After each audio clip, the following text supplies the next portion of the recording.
It is useless to say that just because she is not in power in West Bengal, I have left. It is not that. I was with her when she was not in power. যে কজন বিদ্রোহী সাংসদ তাদের মধ্যে আবার বেশ কয়েকজন একটু বেঁকে বসেছে, তাদের সঙ্গে এবার 1-to-1 কথা বলছেন মুখ্যমন্ত্রী শুভেন্দু অধিকারী শতাব্দী রায়ের বাড়িতে। তিনি আমরা এই বিষয় নিয়ে আপডেট নিইনি, আমাদের সঙ্গে রাজীব রয়েছেন আমাদের প্রতিনিধি। রাজীব, কারা কারা এই মুহূর্তে বেঁকে বসেছেন, কাদের সঙ্গে শুভেন্দু অধিকারী কথা হচ্ছে, যদি নামগুলো বলো।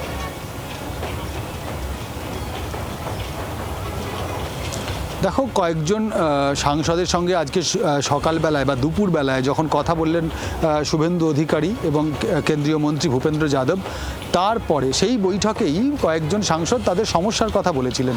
অর্থাৎ তারা এই যে সিদ্ধান্ত নিচ্ছেন সেই সিদ্ধান্তের পরবর্তীতে কি হতে পারে এই সমস্যার কথা তারা তুলে ধরেছিলেন।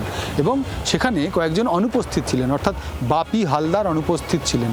এবং সেই কয়েকজন সাংসদ তারা পরবর্তীতে তাদের সমস্যার কথা আবারও মুখ্যমন্ত্রী শুভেন্দু অধিকারীকে জানান। এরপর মুখ্যমন্ত্রী তাদের জানান যে সন্ধেবেলায় তিনি শতাব্দী রায়ের বাড়িতে বসবেন। তোমাকে জানিয়ে রাখি যে শতাব্দী রায়ও তিনি কিছু সমস্যার কথা বলেছিলেন। মূলত এই সাংসদদের সমস্যাগুলি হলো তাদের নিজেদের এলাকায় সমস্যা। নিজেদের এলাকায় কি সমস্যা?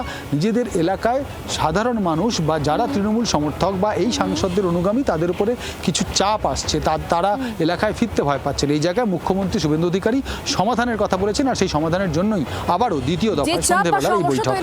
সমাধান শুভেন্দু অধিকারী কত তাড়াতাড়ি করতে পারে সেদিকে অবশ্যই রাজীব আমাদের নজর থাকবে। অনেক ধন্যবাদ আমাদের সঙ্গে সরাসরি থাকার জন্য। এবং আজ কাকলি ঘোষ দস্তিদার তিনি ঠিক কি বলেছেন, তার কি বক্তব্য শোনাই। It is useless to say that just because she is not in power in West Bengal, I have left. It is not that. I was with her when she was not in power. When she was not even the chief minister, she was working for the people. But in the last 3-4 years, the work has been suboptimal. Their development has been suboptimal. Lot of financial irregularities have cropped in, which are being proved today. And now the people's verdict have proven what I am trying to tell you.